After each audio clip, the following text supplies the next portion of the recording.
Because, sir, in my last few speeches, I spoke about the concept of Abhay Mudra, the concept of fearlessness, truth, and non-violence. And I showed the House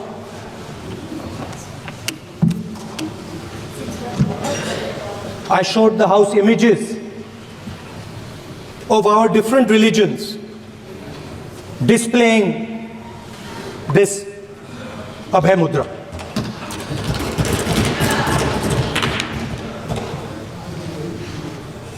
People call the Constitution the longest written constitution in the world. But the Constitution contains a set of ideas from one philosophy of our nation, one central philosophical set of ideas of our nation.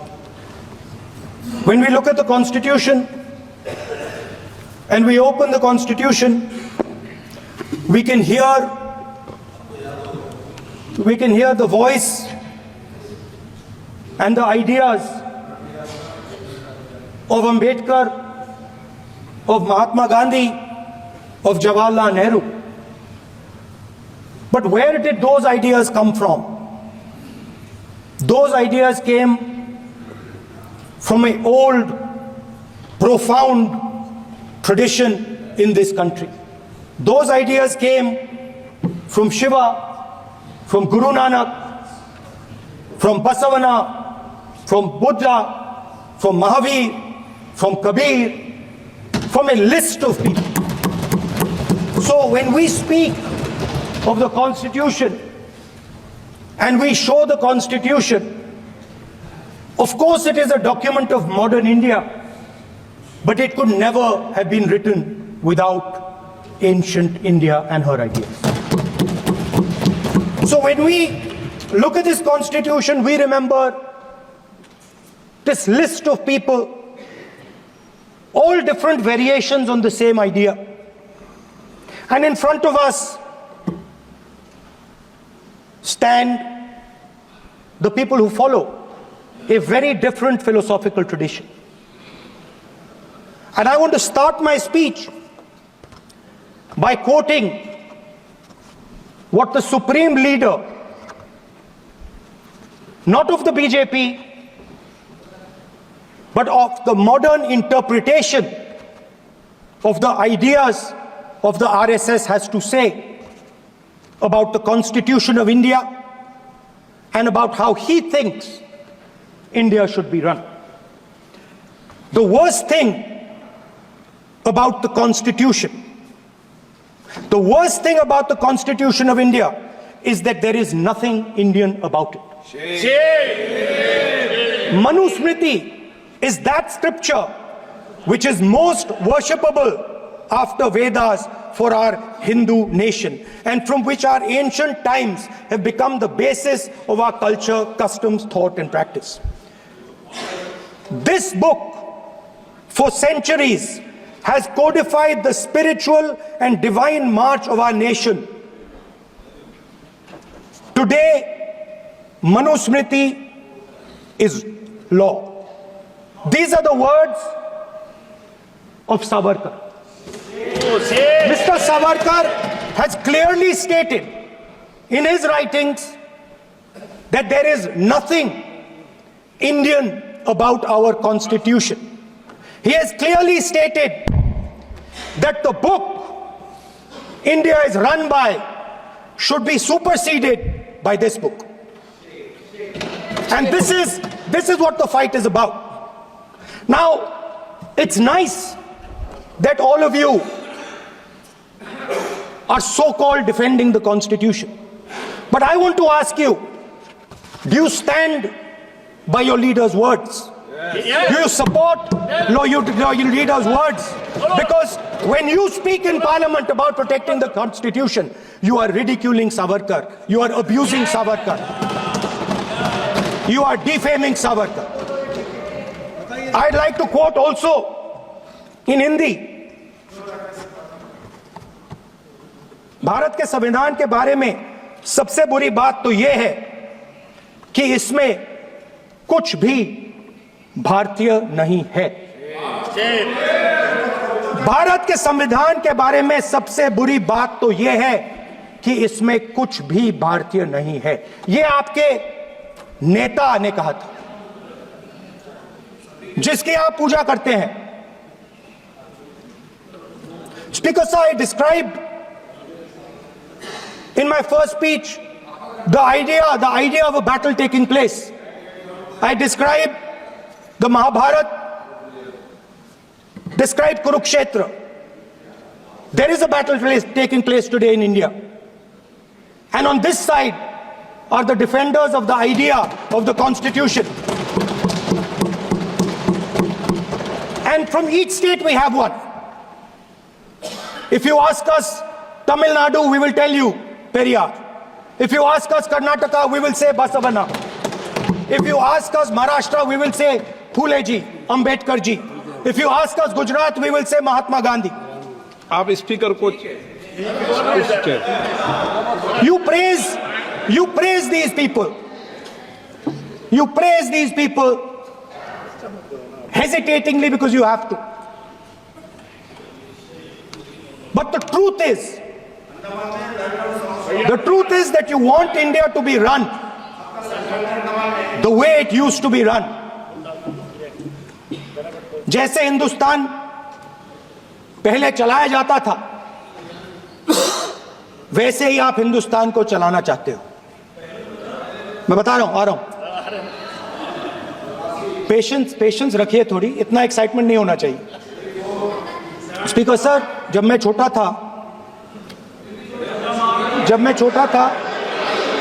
Delhi में, speaker sir, Delhi के चारों ओर जंगल हुआ करता था। जो आज यहां रहते हैं उनको ताजुब होगा कि एम्स के बिल्कुल बगल में जंगल शुरू होता था। जहां रेलवे म्यूजियम है वहां पे जंगल शुरू होता था। वैसे ही जंगल में, दोनों नॉर्थ और साउथ, वैसे ही जंगल में हजारों साल पहले एक युवा, 6-7 साल का युवा, हर रोज सुबह उठ के 4 बजे उठ के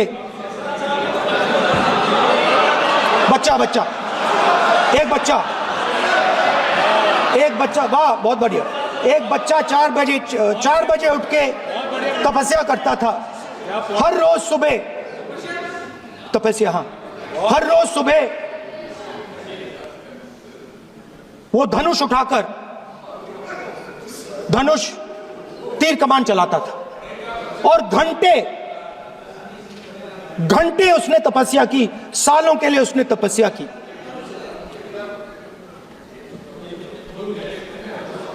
पास लोगों को पता लगने लगा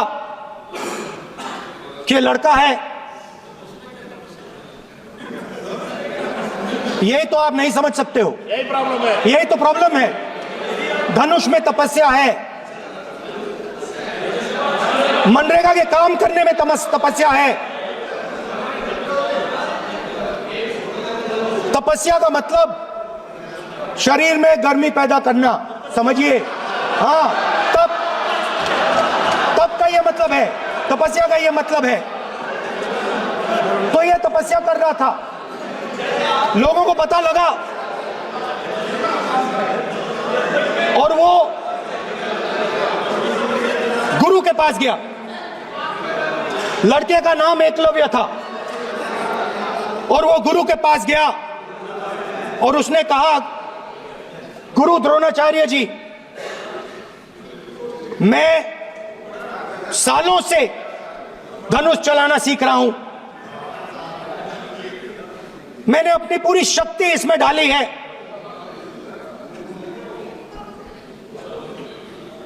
आप मेरी मदद कीजिए, आप मेरे गुरु बनिए। द्रोणाचार्य जी ने एकलव्य को कहा, कि आप ऊंची जात के नहीं हो, आप ऊंची जात के नहीं हो, आप द्विजा नहीं हो।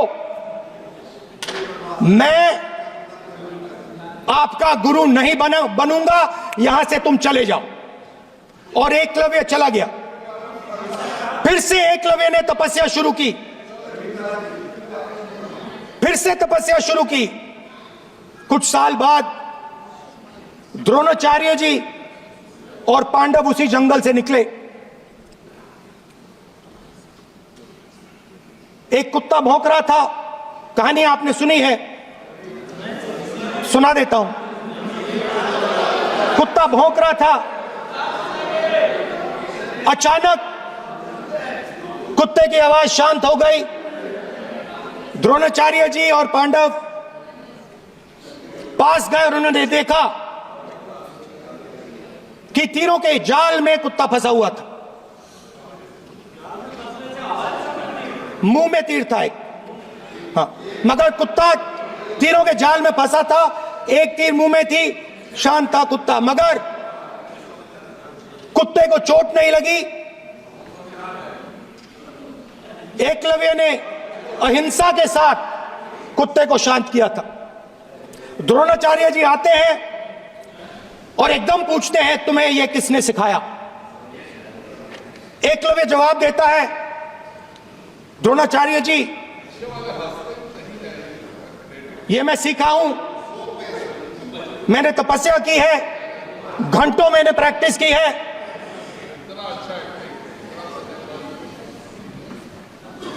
आपने मुझे गुरु बनने से मना किया था, तो मैंने एक मूर्ति, मट्टी की मूर्ति सामने रखी और मैंने प्रैक्टिस की और मैं सीखा। द्रोणाचार्य जी खुश नहीं हुए। द्रोणाचार्य जी ने एकदम कहा, तुम्हें मुझे गुरु दक्षिणा देनी है।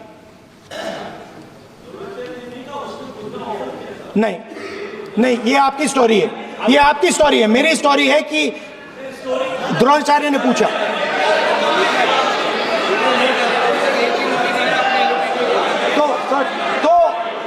तो द्रोणाचार्य जी ने, Sir, the PM will not speak. Not want to see what? If you are not giving order, Prime Minister has to speak. That's what want to. If you are not giving protection, if you are not giving protection to LOP, then Prime Minister has to speak here. I will tell you. We will be very clear. ठीक है sir. माननीय सदस्य, आपको मैंने कई बार कहा, आप धमकी शब्दों में मत बोला करिए। एक मिनट जाती। द्रोणाचार्य जी संसदीय ने, कार्य मंत्री बोले, कितना डिस्टर्बेंस कर रहे थे। द्रोणाचार्य जी ने कहा कि मुझे आप गुरु दक्षिणा दीजिए। मेरी स्पीच ले ली आपने। तो द्रोणाचार्य जी ने उनसे कहा कि गुरु दक्षिणा के लिए मुझे तुम्हारा हुनर, तुम्हारा भविष्य, तुम्हारा अंगूठा चाहिए। और एकलव्य ने अंगूठा काट के द्रोणाचार्य को दे दिया।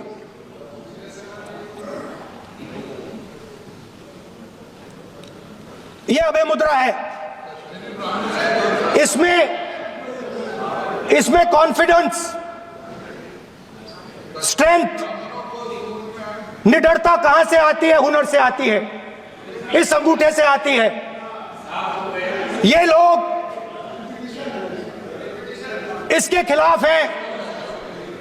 जैसे द्रोणाचार्य जी ने एकलव्य का अंगूठा काटा, वैसे ही आप पूरे देश का अंगूठा काटने में लगे हुए हो। आप जैसे ही एकलव्य का, जैसे द्रोणाचार्य जी ने एकलव्य का अंगूठा काटा, वैसे ही आप हिंदुस्तान के युवाओं का, जैसे ही एकलव्य ने, देखो सर,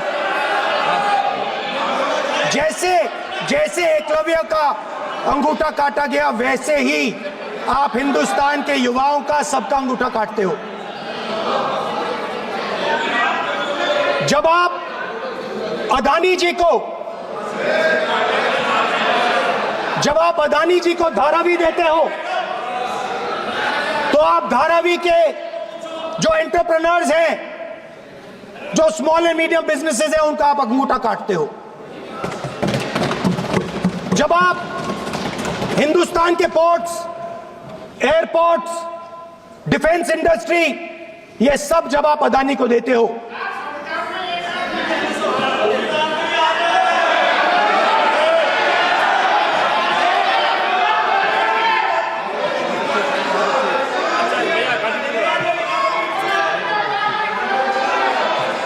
हिंदुस्तान के सारे जो फेयर प्ले बिजनेसेस हैं,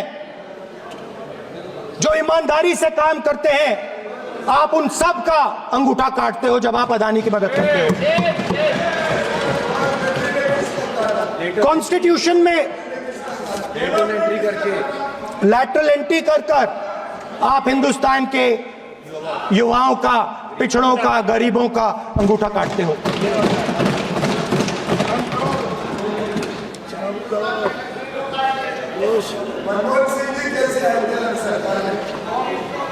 सर, स्पीकर सर, जैसे एकलव्य ने प्रैक्टिस की थी, वैसे ही हिंदुस्तान के युवा सुबह उठकर 4 बजे उठकर अलग अलग एग्जाम्स की तैयारी करते हैं।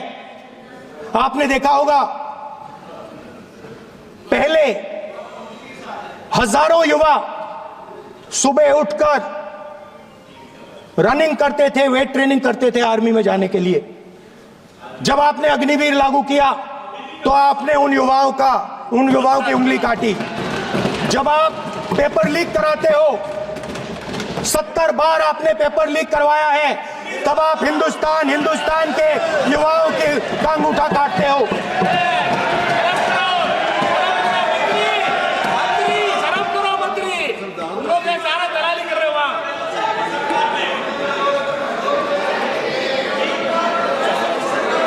आज बाहर, दिल्ली के बाहर आपने किसानों पर टीयर गैस चलाया है, आपने किसानों पर लाठीचार्ज किया है।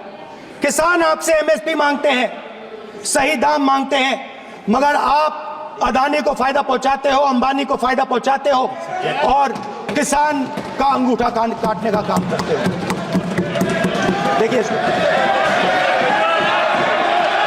हम कहते हैं अभय मुद्रा, हम कहते हैं डरो मत, आप कहते हो हम आपका अंगूठा काट देंगे। ये फर्क है। एक तरफ कौन सर बोले, मेरे कहना है कि हम एक मिनट प्लीज बैठिए, आप बैठिए, प्लीज बैठिए, आप बैठिए। आज हम भारत के संविधान की 75 वर्ष की गौरवशाली यात्रा कर रहे हैं और कर भाई ये चर्चा हुई थी कि हम संविधान की चर्चा करते समय उसकी उच्च कोटि की ये अपेक्षा है। आप स्पीकर सर, आप राष्ट्रपति भाषण नहीं है। कॉन्स्टिट्यूशन में कहीं नहीं लिखा है कि मोनोपोली होनी चाहिए। कॉन्स्टिट्यूशन में कहीं नहीं लिखा है कि पेपर लीक होना चाहिए। कॉन्स्टिट्यूशन में कहीं नहीं लिखा है कि अग्निवीर होना चाहिए। कॉन्स्टिट्यूशन में ये सब नहीं लिखा है, इसलिए मैं यहाँ रेस कर रहा हूँ। कॉन्स्टिट्यूशन में नहीं लिखा है कि हिंदुस्तान के युवाओं का अंगूठा काटना चाहिए, उनका जो हुनर है उनसे छीना जाना चाहिए।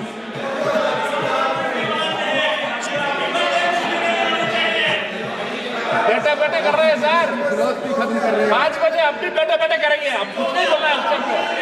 5 बजे देखिएगा, 5 बजे देखिएगा क्या करते हैं। स्पीकर सर, कुछ दिन पहले मैं हाथरस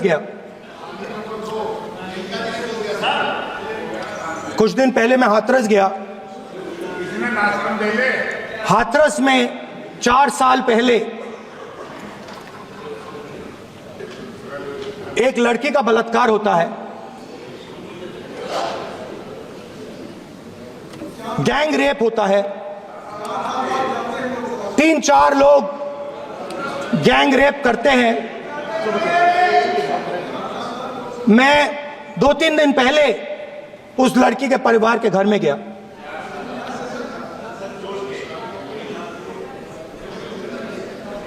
जिन्होंने गैंग रेप किया वो बाहर घूम रहे हैं और लड़की लड़की का परिवार अपने घर में बंद है। लड़की का परिवार बाहर नहीं जा सकता है। जो अपराधी हैं वो उनको रोज धमकाते हैं और वो बाहर घूमते हैं।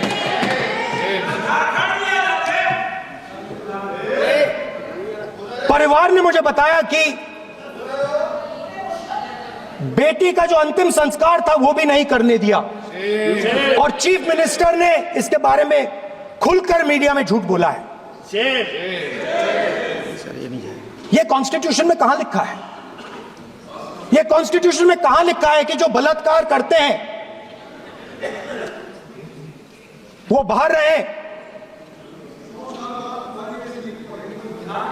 और जिसका रेप हुआ है, जिसके परिवार, उस परिवार को बंद कर दिया जाए? कहां लिखा है कॉन्स्टिट्यूशन में? ये आपकी किताब में लिखा हुआ है, मनुस्मृति में लिखा है, मगर कॉन्स्टिट्यूशन में नहीं लिखा। और अगर आप कहते हो कि यूपी में आपका राज है और वहां पे कॉन्स्टिट्यूशन नहीं लागू होता है, वहां पे मनुस्मृति लागू हो रही है।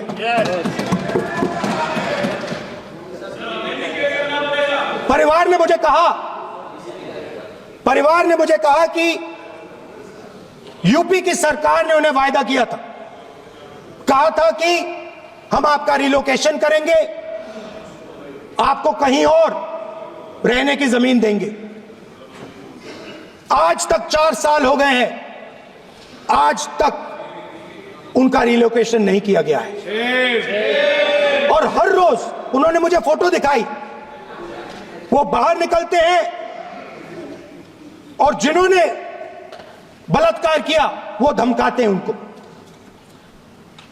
तो मैं इस हाउस में कहना चाहता हूं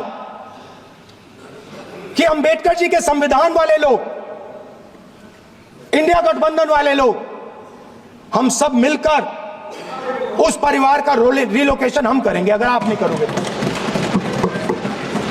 और हिंदुस्तान के हर गरीब व्यक्ति को हम ये कहना चाहते हैं, आपकी रक्षा कॉन्स्टिट्यूशन करता है और ये बीजेपी के लोग कॉन्स्टिट्यूशन पर 24 घंटा आक्रमण करते रहते हैं।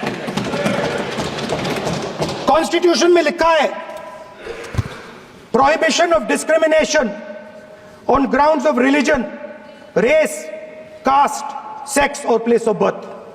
The state shall not discriminate against any citizen on grounds only of religion, race, caste, sex, place of birth or any of them.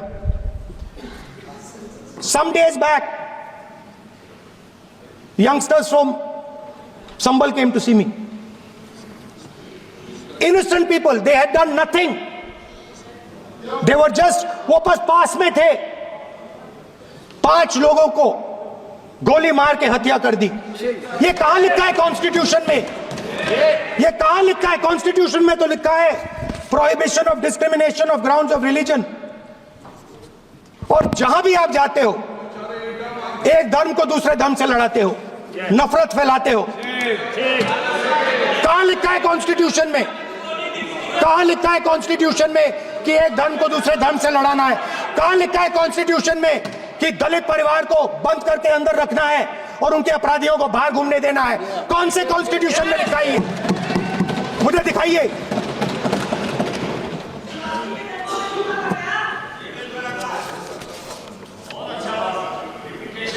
Speaker sir, हमारी जो विचारधारा है, इंडिया गठबंधन की विचारधारा है, वो देश में कॉन्स्टिट्यूशन लाई है। हम सब मिलकर कॉन्स्टिट्यूशन की रक्षा करते हैं। अंबेडकर जी ने कहा था, if there is political equality but no social and economic equality, political equality will be destroyed. ये अंबेडकर जी के शब्द हैं और आज ये बात सबके सामने है। पॉलिटिकल इक्वालिटी जो थी वो खत्म हो गई है। हिंदुस्तान के सारे इंस्टीट्यूशंस कैप्चर कर लिए गए हैं। सोशल इक्वालिटी नहीं रही, फाइनेंशियल इकोनॉमिक इक्वालिटी नहीं रही। इसीलिए हमारा अगला कदम जाति जनगणना होगा। हम देश को दिखाना चाहते हैं कि आपने किन लोगों का और कहां कहां अंगूठा काटा है। हम दलितों को, आदिवासियों को, पिछड़ों को, किसानों को, मजदूरों को दिखाना चाहते हैं कि आपने किस किस का अंगूठा काटा है। इसलिए जो मैंने वायदा किया था, इसी हाउस में यहां हम कास्ट सेंसस लागू करेंगे और उसके बाद हिंदुस्तान में एक नए तरीके का विकास होगा, एक नई तरीके की राजनीति होगी। जो मैंने पहले कहा था, जो आपको अच्छा नहीं लगता है, 50% रिजर्वेशन, उस दीवार को हम यहां तोड़ेंगे।